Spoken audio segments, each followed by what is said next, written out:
ایک انہوں نے کہا کہ بیوی نے لگاتار شوہر کو طلاق کے الفاظ کہے اور شوہر جواب میں تنزن اچھا ایسا کہتا رہا، تو کیا طلاق واقع ہوگی کہ نہیں ہوگی؟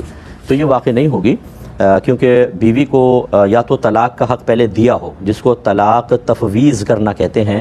شرعی لحاظ سے ایسا ہو سکتا ہے کہ اگر شوہر بیوی سے کہے کہ میں تمہیں طلاق کا اختیار دیتا ہوں، پھر وہ تعداد بھی بتا دے 1 یا 2 یا 3، اور اگر کوئی تعداد نہیں بتائی تو کم از کم 1 طلاق کا اختیار عورت کو حاصل ہوگا۔ اگر وہ فوراً عورت اپنے آپ کو طلاق دے لیتی ہے، طلاق واقع ہو جائے گی۔ اور اگر دوام والے الفاظ کہیں، ہمیشگی والے، کہ تم جب چاہو اپنے آپ کو طلاق دے لو، تو پھر فوراً دینا لازم نہیں، عورت جب چاہے اپنے آپ کو طلاق دے سکتی ہے۔ لیکن اس صورت میں تفویض طلاق کی صورت میں بھی شوہر کا حق باقی رہتا ہے، اگر یہ چاہے تو اس طلاق کے حق کو استعمال کر سکتا ہے۔ لیکن اگر شوہر نے حق تفویض نہیں کیا ہے تو بیوی لاکھ طلاق کے الفاظ کہتے رہے، اس سے طلاق واقع نہیں ہوگی، اور شوہر نے بھی چونکہ اس کو ایکسیپٹ نہیں کیا طلاق کو، بلکہ تنزن اچھا کہتا رہا، تو نہیں ہوگی۔ لہٰذا اگر ایسا ہوتا کہ بیوی کہتی کہ میں نے اپنے آپ کو طلاق دی، اور جواب میں شوہر کہتا ٹھیک ہے پھر طلاق ہو گئی، تو ہو جاتی پھر، لیکن شوہر نے ایسا کچھ نہیں کہا، لہٰذا ابھی تو طلاق واقع نہیں ہوئی۔ ایک اس طرح یہ کہتے ہیں کہ بیوی کو بتایا کہ تمہیں اس کا اختیار حاصل نہیں ہے طلاق کا، تو اس سے کیا حکم شرع ہوگا؟ تو بالکل اس سے کوئی طلاق واقع نہیں ہوتی ہے، اور اس نے صحیح کہا کہ تمہیں طلاق کا اختیار حاصل نہیں ہے۔ تیسرے یہ کہتے ہیں کہ کسی مفتی صاحب سے مشورہ سوال کیا کہ طلاق واقع ہو گئی، انہوں نے کہا ہو گئی، تو پھر سائل کو اچانک یاد آیا، اس نے کہا نہیں سوال یوں نہیں تھا، یوں تھا، اب بتائیں۔ انہوں نے کہا اب نہیں ہوگی۔ تو جو پہلے مفتی صاحب نے کہا تھا اس کا کیا حکم ہے؟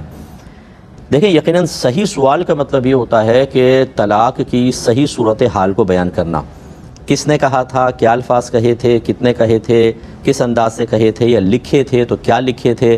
یقینی سی بات ہے کہ جب غلط صورتحال بیان کر کے فتویٰ لیا جائے گا تو مفتی صاحب تو اسی بات کے مکلف تھے کہ جو آپ نے کہا یا جو لکھ کر دیا وہ اس کے اوپر فتویٰ دیں، اس کے مطابق، سوال کے مطابق جو پہلے کہا گیا ان کا فتویٰ بالکل درست ہوگا کہ طلاق واقع ہو گئی۔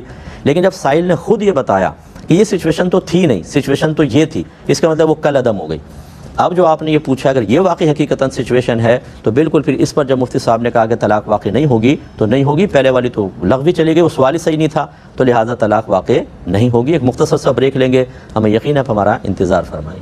بسم اللہ الرحمن الرحیم۔ پہلے کالز لیتے ہیں پھر انشاءاللہ جوابات۔ السلام علیکم۔ شاید لائن ڈراپ ہو گئی ہے۔ بھائی نے یہ جو کویسچن کیا میں نے اس کا جواب کمپلیٹ کیا۔ ایک انہوں نے ایک اور بات پوچھی کہ اگر ایک شخص دوسرے سے کہہ رہا تھا کہ فرض کرو کہ اگر تم طلاق دے دو گے اپنی زوجہ کو تو بچے برباد ہو جائیں گے اور خاندان ایک دوسرے سے ٹکرا جائیں گے، سامنے والا اس پر خاموش رہا، تو کیا یہ خاموشی رضامندی کی علامت بنے گی یا نہیں بنے گی؟ نہیں بنے گی۔ خاموشی رضامندی کی علامت بعض جگہ پر بنتی ہے، جیسے کنواری بچی ہو، شرمیلی ہو، جیسے پردہ دار خاتون ہوتی ہیں، ان سے رشتے کے بارے میں پوچھا کہ بھائی آپ اجازت دے دیتی ہیں کہ ہم کسی سے آپ کا رشتہ فلاں سے کر دیں، اور وہ خاموش رہی، تو حدیث کے مطابق اس طرح کی کنواری بچی جو شرم و حیا والی ہوتی ہے اس کا خاموش رہنا رضا کی علامت بن جاتا ہے۔ لیکن جب آپ کسی مطلب شادی شدہ شخص سے، اور وہ بھی پھر مرد ہو، اور وہ بھی طلاق کا مسئلہ ان سے کہیں اور وہ خاموش رہے، تو یہ کوئی رضامندی کی علامت نہیں۔ اور فرض کر لیں کہ اگر اس کو رضامندی کی علامت بھی قرار دیا جائے تو وقوع طلاق کے لیے خاموش ہو کر رضامندی کا اظہار ضروری نہیں ہوتا، بلکہ الفاظ کی ادائیگی لازم ہوتی ہے۔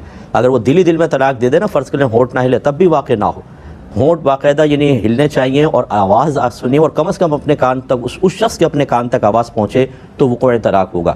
یا پھر کوئی پیپر کے اوپر لکھ دے کہ میں نے طلاق دی، یا پہلے طلاق لکھی ہوئی ہے جیسے اسٹامپ پیپر وغیرہ پہ ہوتا ہے، نیچے سائن کر دے اس کو پڑھنے کے بعد، اور پتہ ہو کہ طلاق نامہ ہے، تو طلاق واقع ہو جائے گی، لیکن اس صورت میں بالکل طلاق نہیں ہوگی۔ ایک اور